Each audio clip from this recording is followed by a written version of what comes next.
So last Bible study, nakita natin doon ang magkapatid na Martha and Mary na may contrasting priority.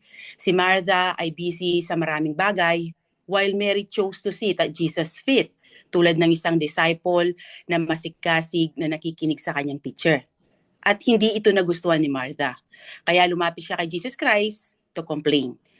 Instead na pagsabihan ni Jesus si Mary, he commended her and gently corrected Martha dahil iba ang priority nito. Then nalaman din natin doon the one thing that matters most to Jesus, and that is to have a fellowship with Him through His Word. The foundation of all true service, joy, peace, and spiritual fruitfulness.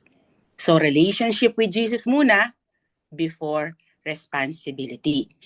So dito naman sa aralin natin ngayon, tuturuan tayo ni Jesus Christ kung paano ang tamang way ng pagdarasal.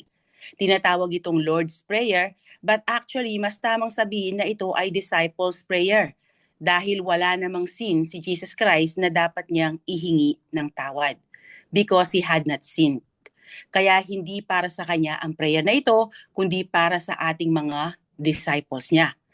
Ang Lord's Prayer ay makikita sa John chapter 17 kung saan dedicated ang buong chapter sa pagdarasal ni Jesus Christ sa kanyang Ama. At ang prayer na ito, dito ituturo ni Jesus Christ sa atin yung tamang way. Or parang itong prayer na ito magsisilbi siyang parang model or pattern ng ating dasal. So sa verses 2 to 4 contain the Lord's instruction or pattern and priority, kung ano yung dapat laman ng ating dasal, okay? So simulan na nating himayin ang ating passage dahil sabi ko nga kanina, medyo mahaba-haba ito. So dito tayo ngayon sa Luke chapter 11 verses 1 to 4. Verse 1. Now Jesus was praying in a certain place, and when he finished, one of his disciples said to him, Lord, teach us to pray, as John taught his disciples. So prayer is more than merely an occasional duty. It is a way of life. Makikita kasi sa prayer life natin kung anong klaseng relasyon meron tayo sa Diyos Ama. At makikita sa Bible, from Old Testament to New Testament, lahat ng servants ni God ay devoted sa pagdarasal. At ang best model natin dito ay walang iba kundi si Jesus Christ.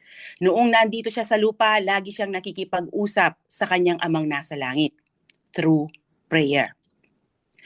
He prayed at his baptism during his first preaching tour. Makita yun sa Mark 1:35 and Luke 5:16. Before choosing the 12. Before and after feeding the 5,000. Before feeding the 4,000. Before Peter's confession of him as the Christ.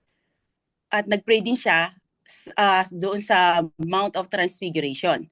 After the return of the 70, before raising Lazarus from the dead, before he faced the reality of the cross, at the Last Supper, pinagpray din niya si Peter para makabalik ito sa kanya, sa Diyos, after niyang i-deny si Jesus Christ.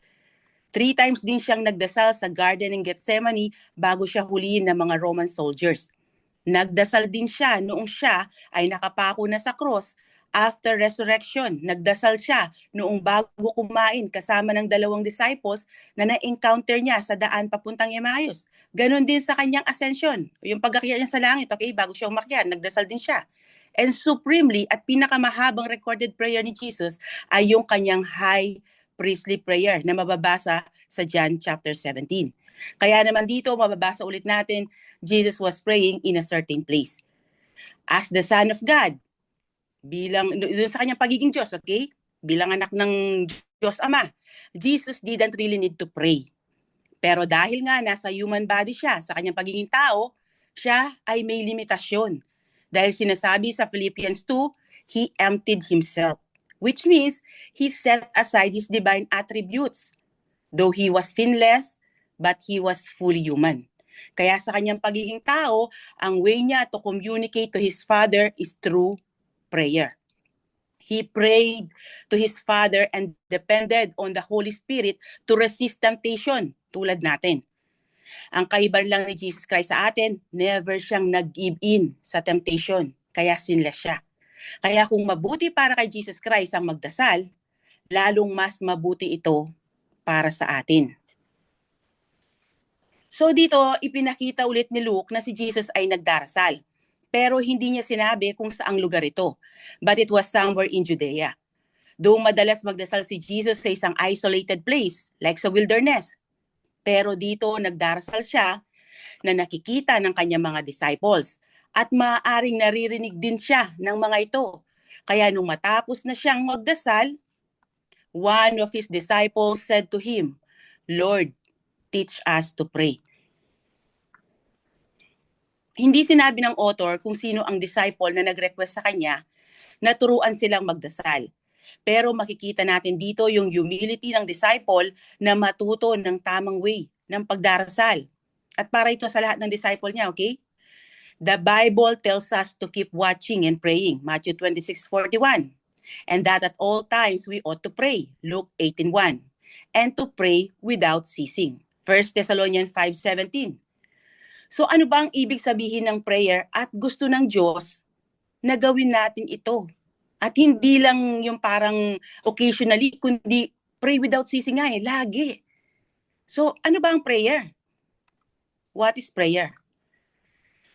Wala tayong makikitang definition ng prayer sa Bible, okay? Pero makikita natin na ang mga taong nagdarasal ay nakikipag-usap sa Diyos amang nasa langit. And since wala tayong proper definition of prayer sa Bible, hiramin natin yung kay John Calvin. So John Calvin gave a deep and beautiful definition of prayer in his book Institutes of the Christian Religion, Book 3, Chapter 20. Ang sabi niya, prayer is the chief exercise of faith and the way by which we daily receive God's benefits. So in simple words, for John Calvin, prayer is the main way believers show their faith and receive God's help every day. So in-expound ni Michael Reeves yan sa kanyang book, Enjoy Your Prayer Life. Ang sabi niya, prayer is the primary way through faith expresses itself. This also means that prayerlessness is practical atheism, demonstrating a lack of belief in God. So basically, ang ibig sabihin ni Michael Reeves dito, kung hindi ka nagdarasal or dry ang prayer life mo, yung parang ulan sa disyerto, ganon, ang prayer life mo, kapag may kailangan ka lang, doon ka lang nagdarasal. Or kapag yung parang naisip mo lang, pinapakita nito that you don't really believe in God. Because true faith always leads us to talk to and depend on God. Kapag kasi tayo ay nagdarasal, ipinapakita natin na tayo ay may pananampalataya sa Diyos, na siya ay totoo, powerful, and loving. Kaya we depend on Him at hindi sa ating sarili. Kasi kung hindi ka naniniwala na ang Diyos ay totoo at dependable, hindi ka magdarasal.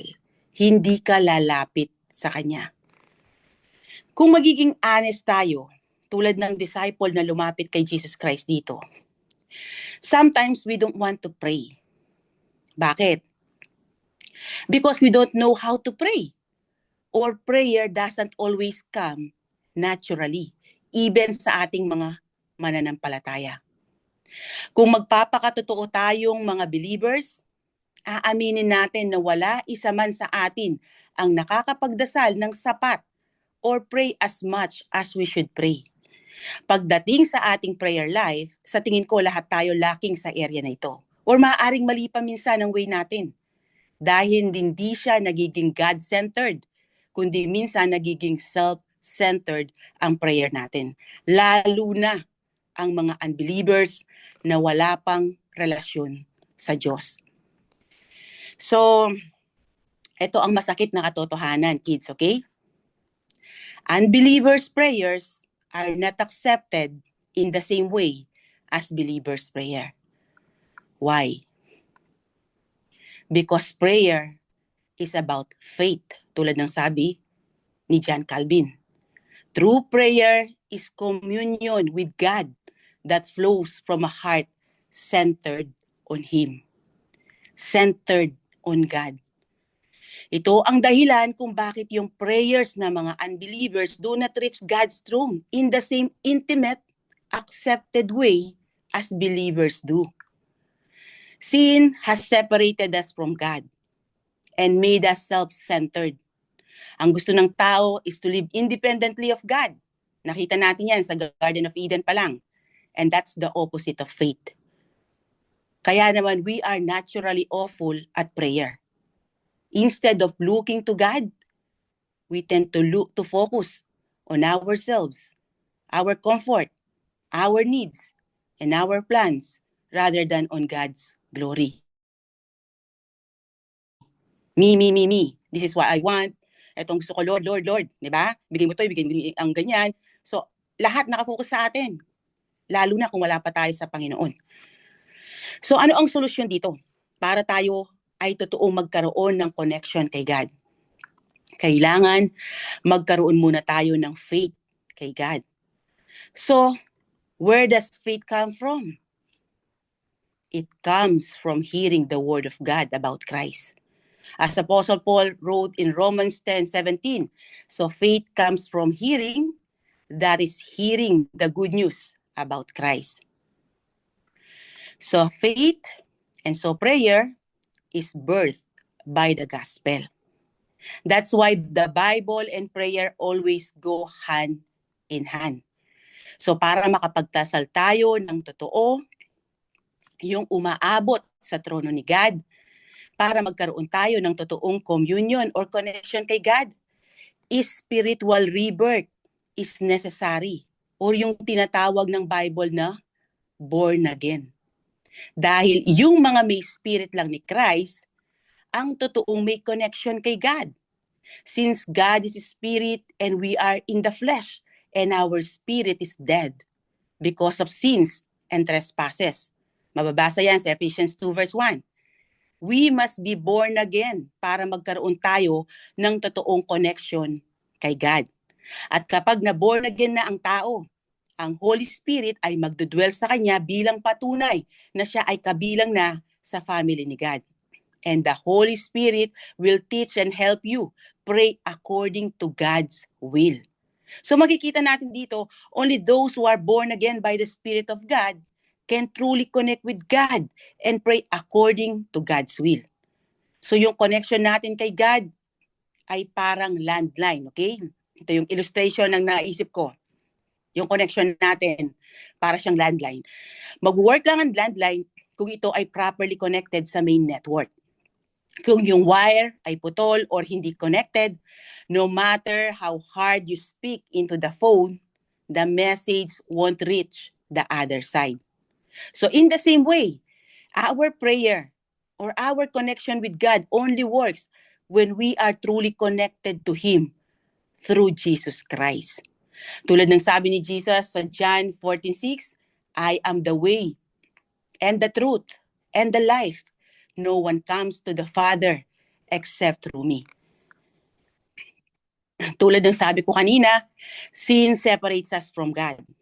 Our relationship with Him is like a broken wire. And Jesus is the only connection line that restores our communication with God. Through Jesus, our prayers reach God. And we can also hear His voice through His Word, the Bible, and the Holy Spirit na nasa mga mananampalataya. Kaya kailangan ng bawat tao si Jesus Christ kung gusto nilang ma-restore ang relasyon nila sa Diyos at magkaroon ng totoong connection sa Kanya. Unbelievers may recite thousands of prayers, but only the saved can commune with God as His children. Kaya nga sinasabi sa James 5:16, the prayer of a righteous person is powerful and effective. So the righteous refers to those who have been made righteous through faith in Jesus Christ, not because of their own good works or good behavior. Ephesians 2 verses 8-9.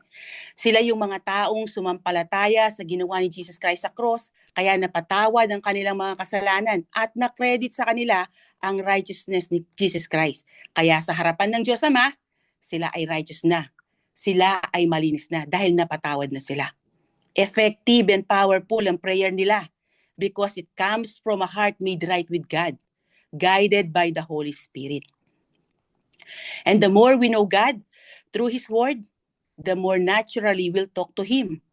At mas nakaalay na ngayon ang prayer natin sa Kanyang will na revealed sa Kanyang salita. Dahil kilala na natin ang Diyos na dinadasalan natin. Kaya nahihirapang magdasal or ayaw magdasal ng taong walang relasyon sa Diyos dahil hindi niya totoong kilala si God. Hindi niya kilala ang kinakausap niya. Kaya kapag na-born again na ang tao, prayer becomes not just a duty, but a delight. Yung delighted ka na nakikipag-usap sa yung amang nasa langit dahil alam mong naririnig ka niya. Dahil connected ka na sa kanya.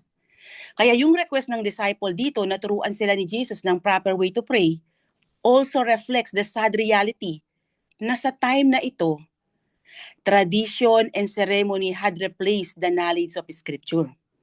Most likely, ang natutunan nila sa kanilang mga religious leaders ay corrupted version at hindi ito nakakalugod sa Diyos. At yung prayer na naririnig nila kay Jesus Christ ay ibang-iba sa kanilang traditional and customary prayers na naririnig sa synagogues mula sa mga scribes, Pharisees, and rabbis. Kaya gusto nilang turuan sila ni Jesus ng proper way to pray as John taught his disciples. Since John the Baptist grew up in the wilderness at hindi siya nakorap ng sistema ng mga religious leaders ng Israel, it is reasonable to assume that he had maintained a pure, uncorrupted approach to prayer in keeping with that of Old Testament saints.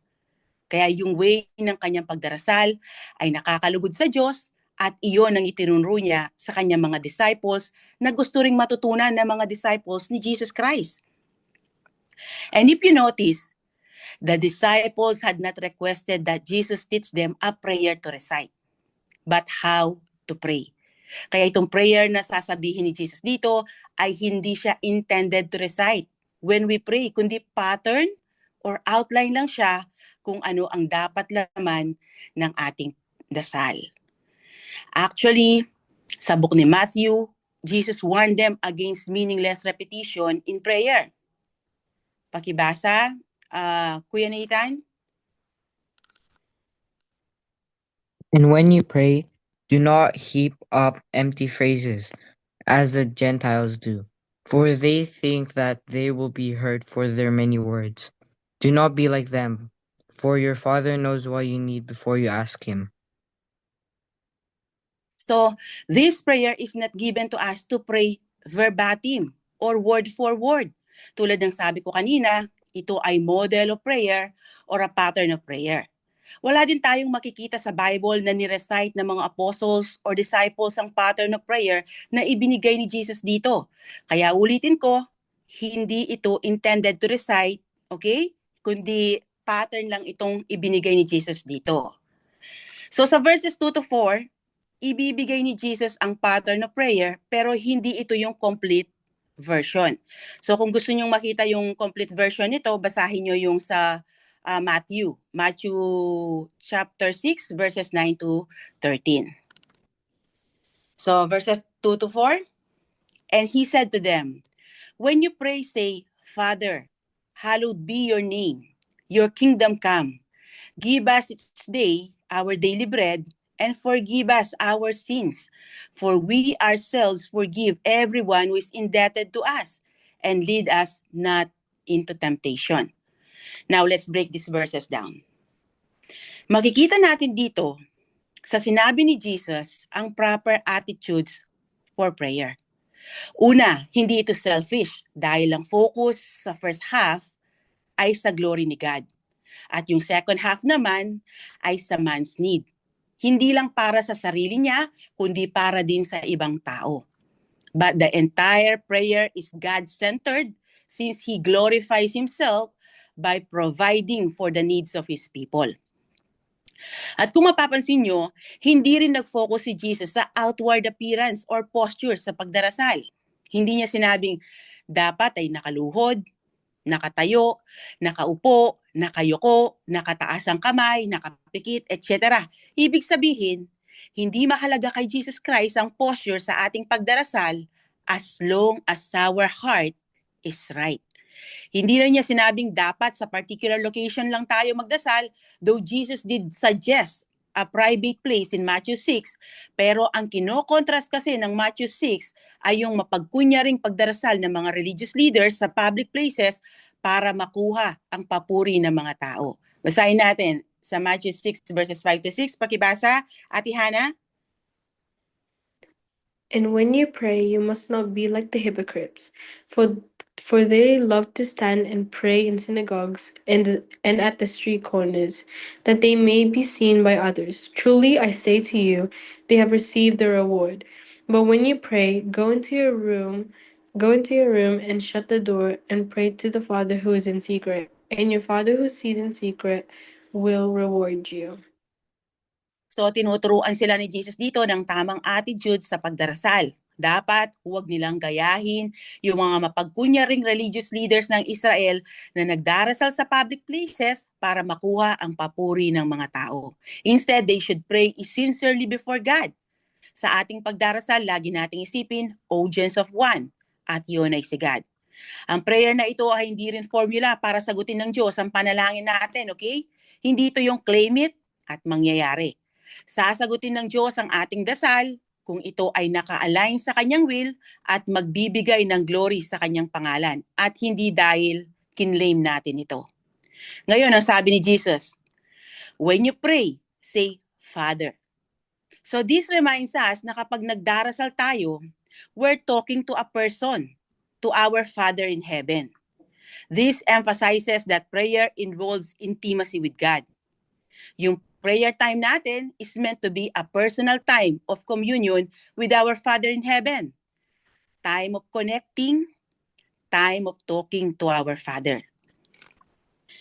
And this also indicates that we must pray as children to a Father. So only those who are born of God ang may karapatan na tawagin si God na Father. Kailangan meron kang relasyon sa Kanya para matawag mo siyang Ama. Tandaan nyo, hindi itinuturo ng Bible na Father si God ng lahat ng tao. The Bible does not teach the universal fatherhood of God. Yes, si God ang may likha sa lahat ng tao at lahat ng tao ay created sa kanyang image. Pero hindi lahat ay anak ng Diyos. Hindi lahat ay may relasyon sa Diyos Ama. Remember, dahil sa kasalanan kaya lahat ng tao ay nahiwalay sa Kanya. Nasira ang ating relasyon sa Diyos doon pa lang sa Garden of Eden, sa ginawang pag-disobeyed ng ating mga ninuno. Kaya ang itinuturo ng Bible, hindi lahat ay anak ng Diyos. Actually, the Bible teaches that apart from regeneration and being born again, lahat ng tao ay children of wrath. They are children of the devil dahil sa kasalanan. They are under the influence of the prince and the power of the air. Si Satan. Nasa Ephesians 2 verses 1 to 3 yan kung gusto niyo basahin. Kaya kung mapapansin nyo, hindi matawag at tinatawag na Father si God ng mga unbelievers dahil hindi nila ito kilala. Kaya nga maraming tao kung ano-ano ang tawag sa kanya. Merong big guy upstairs, merong big G or big brother, or yung iba naman God lang, which is a generic title of God na ginagamit din ng mga unbelievers sa kanilang mga Diyos-Diyosan at hindi personal name ng Diyos ng mga Kristiyano na Ama ni Kristo. Hindi nila matawag na Father si God dahil hindi ganoon ang tingin nila sa Kanya. So parang ganito lang yan. Tatawagin niyo bang Father or Daddy ang stranger? Hindi, di ba? Dahil wala naman kayong relasyon sa Kanya. Kaya we need to be born again to become children of God and enter His kingdom. Basahin natin sa John 3:3. Pakibasa, Ate Chloe. Jesus replied, "Truly I tell you, unless someone is born again, he cannot see the kingdom of God."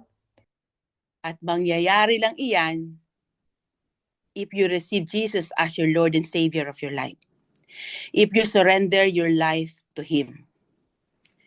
John 1 verses 12 to 13 says, "But to all who did receive Him," si Jesus Christ, He gave them the right to be children of God. Binigyan niya ng karapatan na maging anak ng Diyos ang mga taong sumampalataya sa Kanya. To those who believe in His name. Hindi lang yung naniwala sa pangalan niya, okay? Kundi sa person behind that name. Yung totality ni Jesus Christ. Dahil maraming naniniwala kay Jesus, pero hindi ang Jesus na sinasabi ng Bible. Dahil kahit nung unbeliever ako, naniniwala ako kay Jesus Christ. Pero hindi yung Jesus ng Bible. Ang tingin ko sa kanya, maliit. Parang, maliit na Diyos. Yung, siya, ang superior si God the Father, ganun. Tapos si Jesus Christ ay lower rank. Yun ang tingin ko dati. Pero hindi pala. Dahil hindi yun ang sinasabi ng Bible. Ang sinasabi ng Bible, same sila, equal sila ni God the Father. Okay?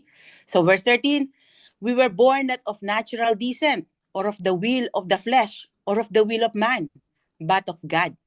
Kaya ang pagiging born again ay born from above. At ito ay hindi religion, kundi relationship with Jesus Christ. Only those who have received Jesus through saving faith are given the right to become children of God through adoption. Basahin natin sa Romans 8 verses 14, 15, and 17. Pakibasa, Gavin. Gavin, can you please read this? Okay. Can you hear me? Yes, I. For those who are led by the Spirit of God are the children of God. The Spirit you receive does not make you slaves, so that you live in fear again. Rather, the Spirit you received brought about your adoption to sonship, and by Him we cry, Abba, Father. Now, if we are children, then we are heirs, heirs of God and co-heirs with Christ, if indeed we share in His sufferings, in order that we may also share in His glory. So, sa Roman culture, sa time ni Jesus Christ, adopted children had the same legal rights and inheritance as natural-born children. So kapag inadopt ka nila, nung time ni Jesus Christ, bibigyan ka ng bagong family name at magiging full member ka na ng family nila. Yung odd life mo, at kung may mga utang ka man, bago ka nila i-adopt, mabuburang lahat yon. As in, magiging new person ka na sa kanilang society. At yung adopted children ay makakatanggap ng same inheritance na katulad ng mga biological children. Walang pagkakaiba. Kaya ito ang ginamit ng Bible na description ng ating relasyon sa Diyos Ama, tayong mga sumampalataya kay Christ. Because when we believe in Christ, we were adopted into God's family. At co-heirs na tayo ni Christ, tulad ng sabi dito sa verse 17. Kaya tayong na kay Christ lamang ang may karapatan na tumawag ng Abba, Father, at lumapit sa Diyos Ama in prayers tulad ng isang anak. Before adoption, God is not our Father. He is just our God, our Creator. Through Christ, kaya lang tayo naging adopted children ni God. Hindi lang siya God ngayon sa atin, kundi Ama na din natin siya. May relasyon na tayo sa Kanya. So, the fatherhood of God is the foundation of all prayer. Good and religious people who don't have a personal relationship with Jesus Christ cannot truly call God their Father or expect Him to hear their prayers. But even the worst sinners like Moses, David, and Paul became God's children when they were redeemed through the blood of Christ. Actually, ang pagtawag ng Father kay God ay taliwas sa Jewish prayer sa time ni Jesus Christ. Bihirang i-address na Father si God sa Old Testament. Wait lang. Okay? At kung tatawagin man nila itong Father, only in a national sense to refer to Israel as a whole. Pero never in-address si God sa Old Testament na Father sa kanilang personal prayer. Because the full revelation of God as Father came through Jesus Christ. Kaya itong pag-address ni Jesus kay God na Father na lagi niyang ginagawa, na ngayon ay tinuturo niya sa kanyang mga followers, ay shocking sa pandinig ng mga Hudyo, especially ng mga religious leaders. Actually, ito ang isang dahilan kung bakit gusto siyang patayin ng mga Jewish leaders, dahil tinawag niyang Father si God. Pakibasa, Ate Faith.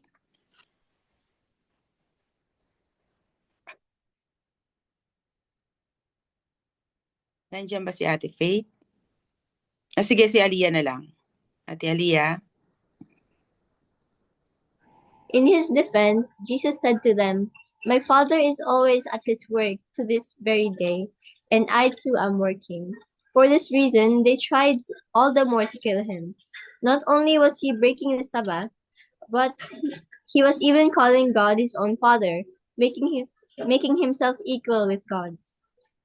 So pero ang maganda nito, hindi lang niya tinawag na Father si God, kundi dito sa inaaral natin, dinedeclare din niya na Father din si God ng lahat ng totoong followers niya. Kaya sa Sermon on the Mount, sinabi ni Jesus doon sa mga disciples niya na nabasa natin kanina sa Matthew 6:8, "Your Father knows what you need before you ask Him." Though ipinanganak man tayong makasalanan, nonetheless tayo ay kanyang mga beloved and redeemed children na binigyan niya ng buhay na walang hanggan sa pamamagitan ni Kristo na ating Diyos at tagapagligtas. At kung na-realize nyo naman ngayon na wala pa pala kayong relasyon sa Diyos, do not be in despair, okay? The mere fact na nandito kayo sa Bible study na ito at narinig itong mensahe ng Diyos sa inyo, ibig sabihin, tinatawag kayo ng Diyos para magkaroon kayo ng relasyon sa Kanya. Alam nyo ba na may isang prayer ang mga unbelievers na laging sinasagot ni God? Ito yung sinner's prayer of repentance. When an unbeliever humble himself before the Lord at inadmit niya na siya ay sinner at hindi niya kayang iligtas ang buhay niya sa apoy ng impyerno, asking for God's mercy and salvation, God hears that prayer. Romans 10 verses 9 to 10 and 13. Pakibasa. Si Ate Faith, makakabasa na ba?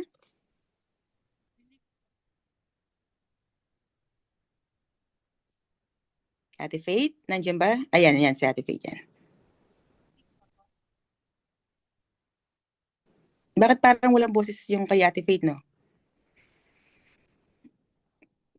Hindi ka po namin naririnig, Ate Faith.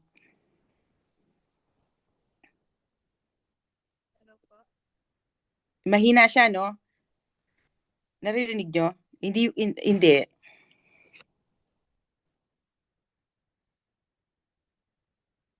Si ano na muna siguro, si Ate Chloe. Ate Chloe muna. Baka may problem yung mic ni Ate Faith. If you declare with your mouth Jesus is Lord and believe in your heart that God raised him from the dead, you will be saved. For it is with your heart that you believe and are justified, and it is with your mouth that you profess your faith and are saved. Everyone who calls on the name of the Lord will be saved. So, hindi lang para makuha nyo ang lahat ng blessings na pangako ng Diyos sa mga anak niya, okay? Kaya kayo sasampalataya sa Kanya. Kundi para sa kapatawaran ng iyong mga kasalanan, para kayo ay magkaroon ng buhay na walang hanggan at makapasok sa Kanyang kaharian. Then, punta naman tayo ngayon dun sa hallowed be your name. The reality that Christians have an intimate relationship with their Heavenly Father does not mean that they can treat Him with whatever they want or without respect. So pambalanse ito sa kaalaman na si God na ating Ama ay banal. Dahil dito, hindi natin aabusuhin yung intimacy na meron tayo sa Kanya para gawing license yun para bastusin siya or i-disrespect siya. Therefore, when believers approach God, kailangan i-approach siya ng may paggalang. Because hallowed means to set something apart as holy. So in this context, it means to acknowledge that God's name deserves to be differentiated from and set above all that is created. So God is supremely separate from what He made. Kahit sinasabing created tayo sa Kanyang image, which make us like God in some ways, pero iba siya sa atin, okay? Dahil wala siyang simula at wala ding wakas. And He exists in a different sphere. Hindi siya bound ng time, space, or physical limits tulad natin. He lived in a divine heavenly realm beyond our created world. Kaya hindi natin siya nakikita, pero nakikita niya tayong lahat. And He has knowledge and wisdom far beyond our own. God knows everything, past, present, and future. Psalm 147:5. Kaya nga alam niya even ang laman ng puso natin. And since iba si God sa creation niya, kaya marapat lang na ibigay natin sa Kanya ang honor and respect that He deserves.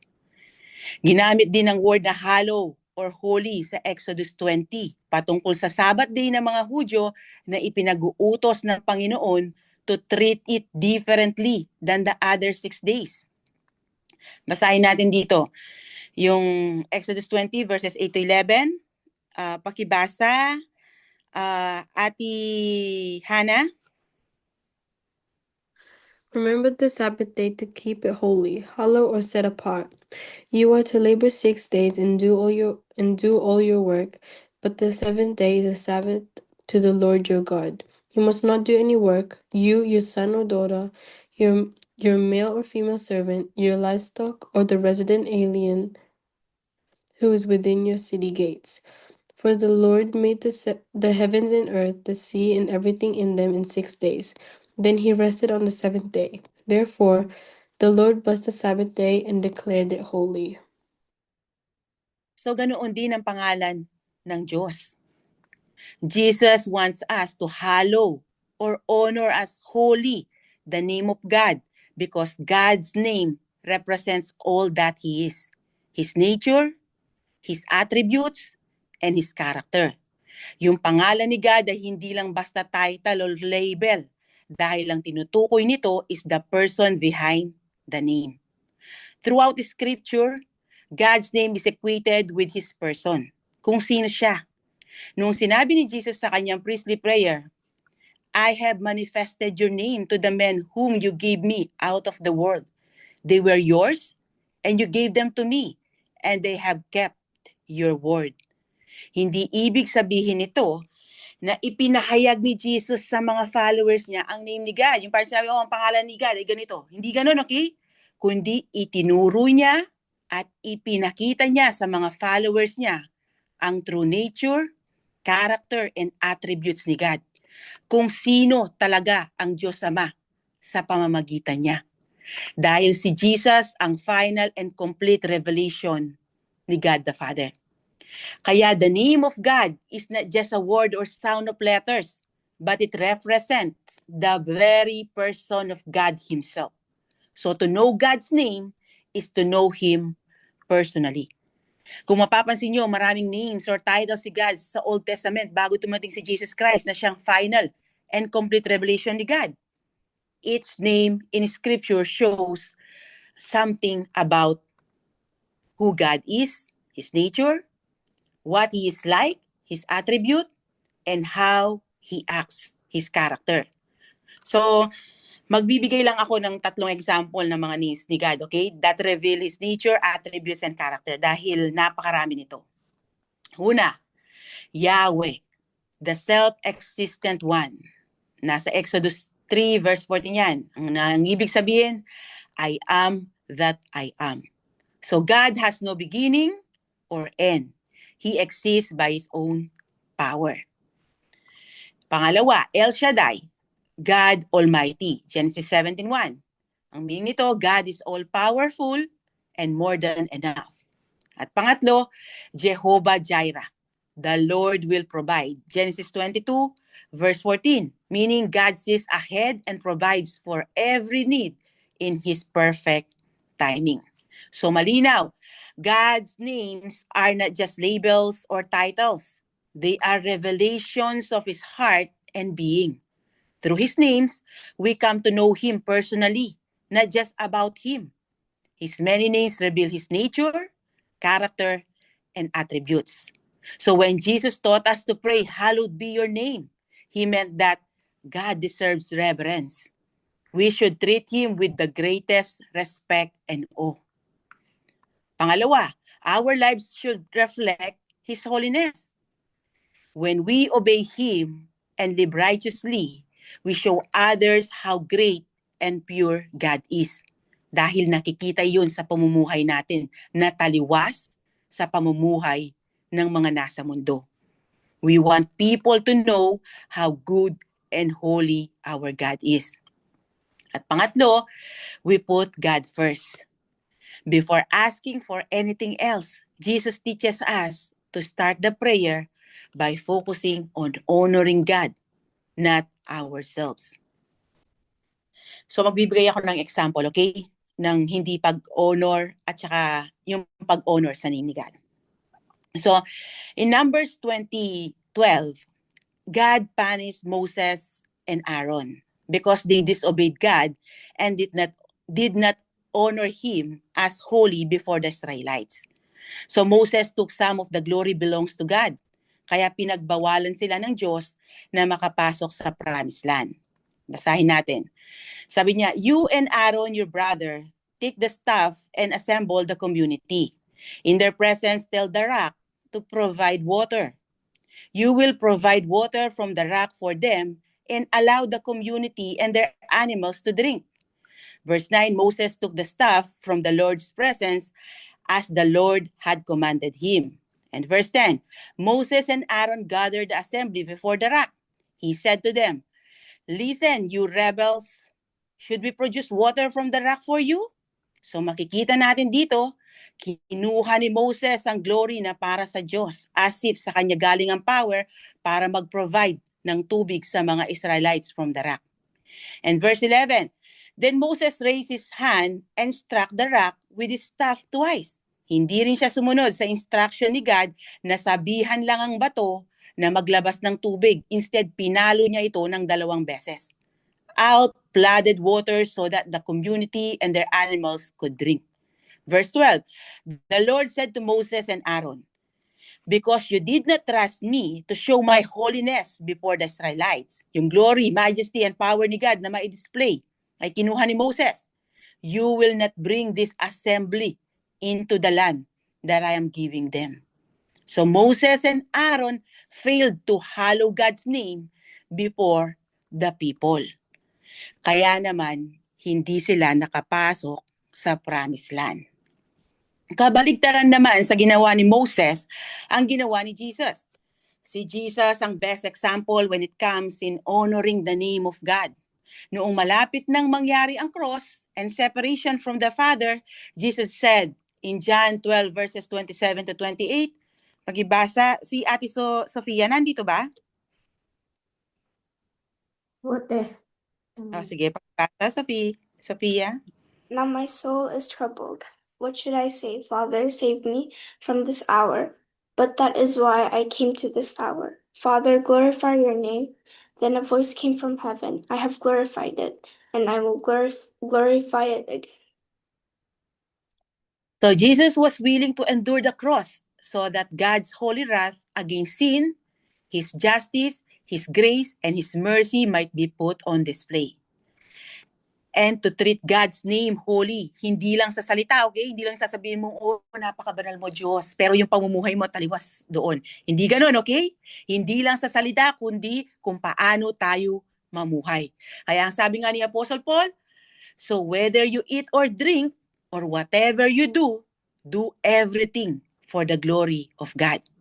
Kapag namumuhay ang mga mananampalataya na sumusunod sa panuntunan ng Diyos, the unbelieving world will see our good works and they will glorify our Father who is in heaven.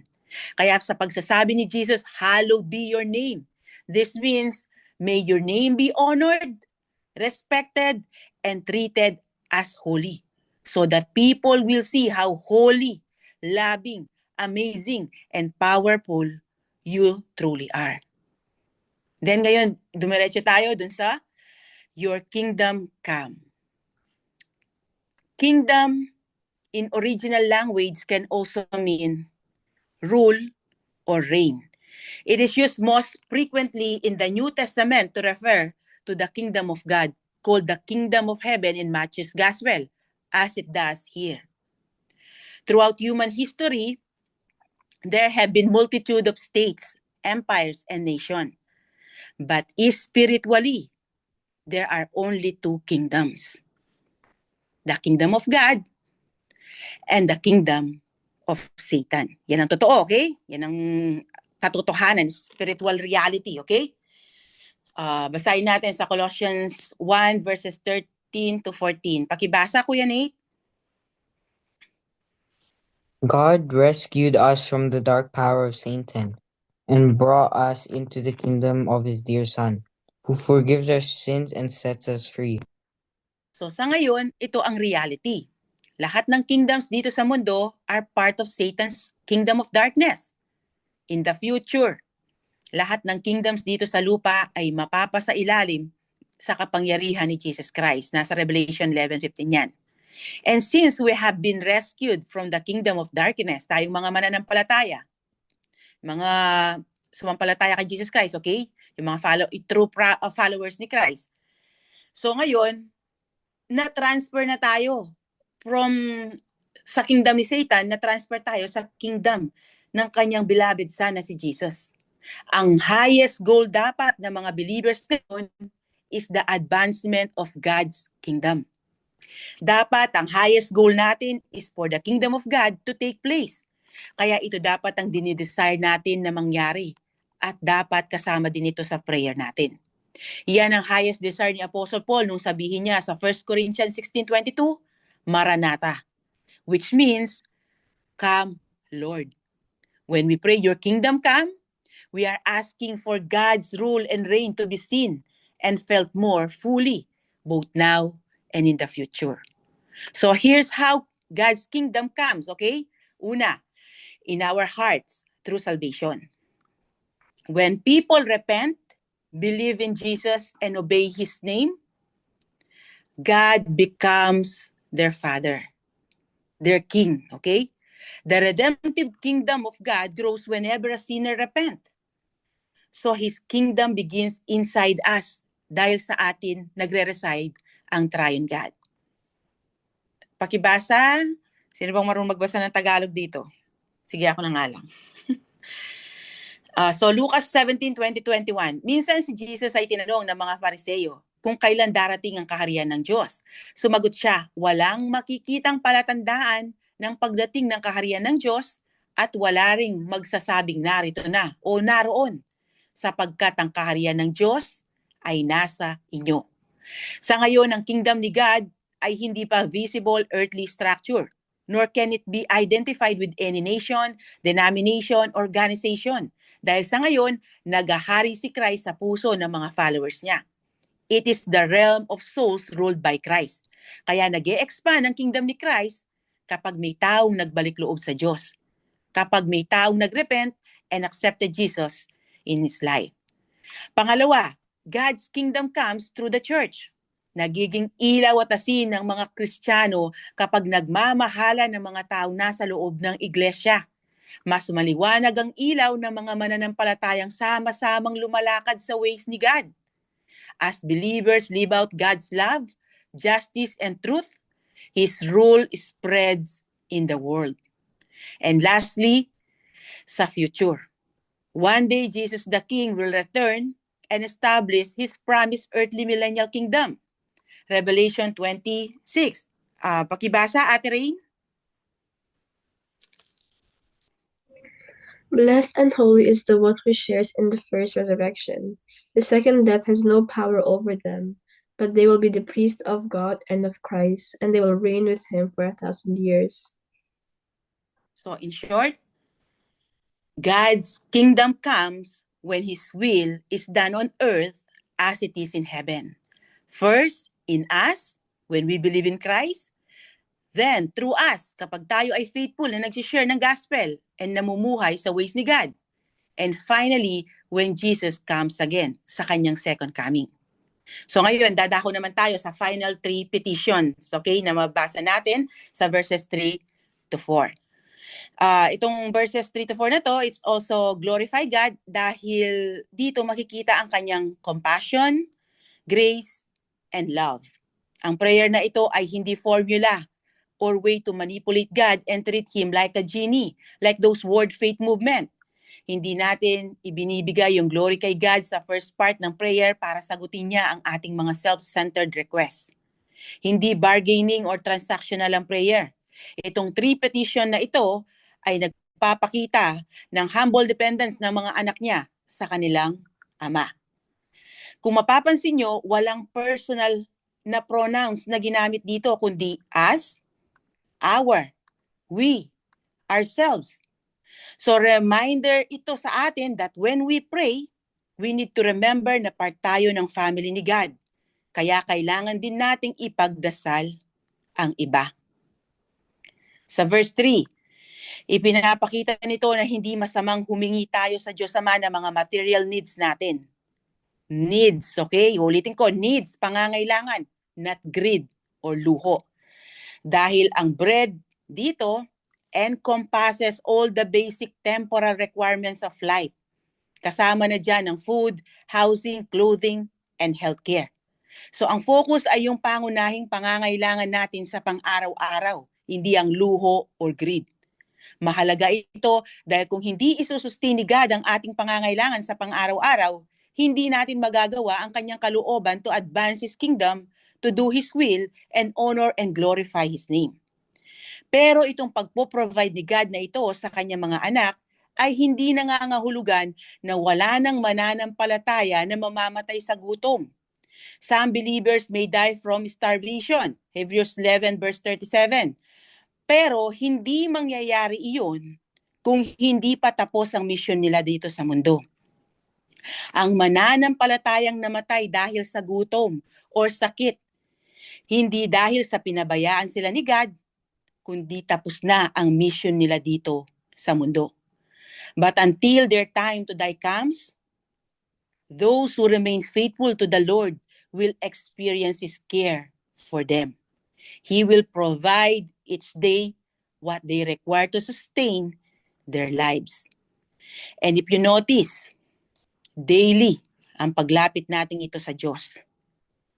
Hindi dahil sa limited lang ang kayang ibigay ni God. Hindi ganon, okay? Kayang ibigay ni God ang 1 month or 1 year or even 20 years na supply natin kung gugustuhin niya. Pero hindi niya iyon gagawin. Bakit? Because He wants us to come to Him every single day. He wants to have an ongoing relationship with Him na hindi lang natatapos kapag naibigay na yung pangangailangan natin. Gusto niyang consistent tayong nakikipag-usap sa Kanya. Dahil mas nakikilala natin siya kapag lagi tayong nakikipag-usap sa Kanya sa pamagitan ng dasal at pagbabasa ng Kanyang salita.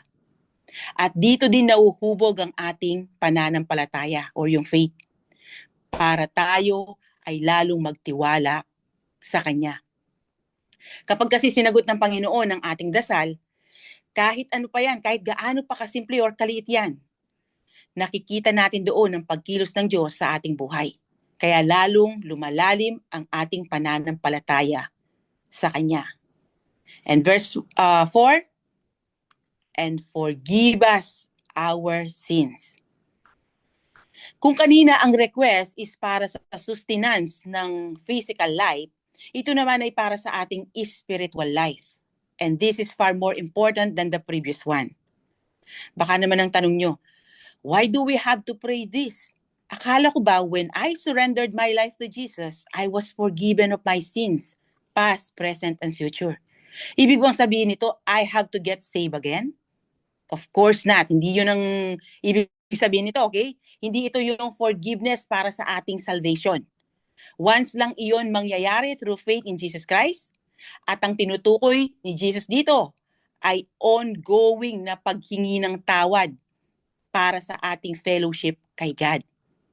When Jesus teaches us to pray, forgive us our sins, He's not saying we lose our salvation every time we sin.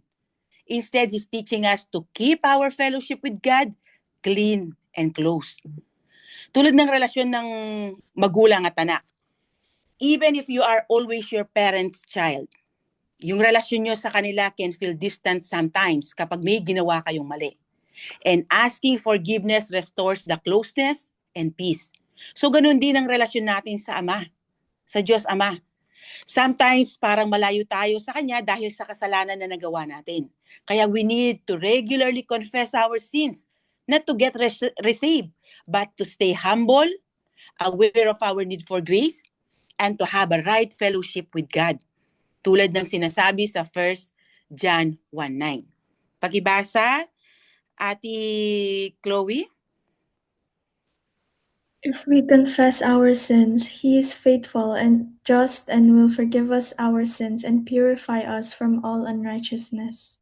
He is always ready to forgive us dahil nga pinagbayaran na ni Jesus Christ ang ating mga kasalanan, present, and future. Kaya itong 1 John 1:9 na ito para sa mga anak niya ito, okay? Kahit mananampalataya na tayo, ito yung reality. Kung nagkasala tayo at hindi tayo nagrepent, that sin can separate us relationally. Okay, relationally, hindi yung salvation ang mawawala sa'yo, kundi yung relasyon natin. Nagkakaroon siya ng lamat. Kumbaga yung parang nagkakaroon ng wall. Okay? Yung ating relasyon sa Panginoon. Ito yung sinasabi ko kanina na para bang malayo ang Diyos sa atin. Na para bang hindi mo naririnig ang boses niya. So the best thing we can do to maintain our intimate fellowship with our Father is to make sure that when we sin, we come before Him and say, Father, forgive me. But there's another part of this forgiveness. Jesus says, for we ourselves forgive everyone who is indebted to us. The word indebted points to the true meaning of forgiveness. Dahil ang ibig sabihin ng indebted, someone who owes us something. Pero hindi pera, kundi pagpapatawad or forgiveness. Tinutukoy nito yung mga taong nakasakit, naka-offend, o may ginawang mali sa atin. Ibig sabihin, Jesus assumed that we are forgiving others sa mga nagawa nila sa ating hindi tama. Kapag humingi tayo ng kapatawaran sa Diyos, dapat handa rin tayong magpatawad sa iba, gaya ng pagpapatawad ng Diyos sa atin. Alam niyo ba kung bakit maraming tao, kahit Kristiyano, ang nahihirapan na magpatawad? Hindi dahil hindi nila kaya, pero dahil iniisip nila na kapag nagpatawad sila, kailangang ibalik lahat sa dati. Some think forgiveness means going back to how things were before, even if it is unsafe or unhealthy. But remember this, forgiveness and reconciliation are not always the same. Forgiveness is letting go of the anger and bitterness before God. Colossians 3 verse 13. Reconciliation, on the other hand, happens only if there is repentance and safety. So we are told to forgive even if we can't connect with that person anymore. Sometimes may mga relasyon kasi na hindi na may babalik pa sa dati dahil marami nang nangyari na hindi maganda. And for our safety and mental well-being, mas mabuting magkaroon ng separation. Though hindi man natin may babalik yung dati, pero at least nagpatawad tayo. We freed ourselves from the bitterness na dala ng unforgiveness. Ito yung mga hindi na may babalik, okay? Pero kung kayang ibalik ang relasyon na nasira, after mong mapatawad siya, then ibalik, okay? Pero ito, like for example, meron nang involved na physical, like yung sinaktan ka, ganyan, yung nanganganib ng buhay mo, nanganganib din yung mental health mo, then hindi mo kailangan bumalik sa relasyon na yun, okay? Basta't patawarin mo siya para ikaw ay makalaya dun sa bitterness na nasa puso mo. Dahil ikaw ang mahihirapan kung hindi ka magpapatawad. And lastly, dito na tayo ngayon sa ating last part. And lead us not into temptation. So at first, this may sound confusing since the Bible says God does not tempt anyone. James 1:13. No one undergoing a trial should say, I am being tempted by God, since God is not tempted by evil, and He Himself doesn't tempt anyone. Kaya to ask Him not to do what He has already promised never to do seems uncalled for, right? So how do these two verses fit together? So ganito lang yan. Although God doesn't tempt us to sin, but He can allow us to be tested. So yung word na temptation dito can mean a test or trial, something that challenges our faith. At wala itong negative connotation. Ibig sabihin yung word na temptation, hindi siya kasalanan mismo, okay? Whether it becomes a proof of righteousness or an inducement to evil. Depende yan sa ating response. Ang temptation kasi kapag ating napagtagumpayan sa pamamagitan ng kapangyarihan na nagmumula sa Diyos, it proves our faithfulness to God. Pero kung hindi natin ito nalabanan, ito naman ang nagiging sanhi ng ating pagkakasala sa Panginoon. So the Bible uses the term in both ways. Kaya dito sa pagsasabi ni Jesus not to lead us into temptation, parang sinasabi niya dito, Father, don't let us face testing that is too strong for us to the point na magkakasala na kami sa iyo. Protect us from falling. Ito ang dasal ng mga taong humble at ina-acknowledge na sila ay weak at nandito pa sila sa evil and fallen world that anytime pwede silang mahatak ng mundo na magkasala. Tandaan nyo, napapaligiran tayo ng mga unbelievers at hostile sa gospel. Kaya we are living in a very dangerous environment. Kaya kailangan natin ng protection, guidance, and deliverance from Satan's trap para hindi tayo mahulog sa pagkakasala.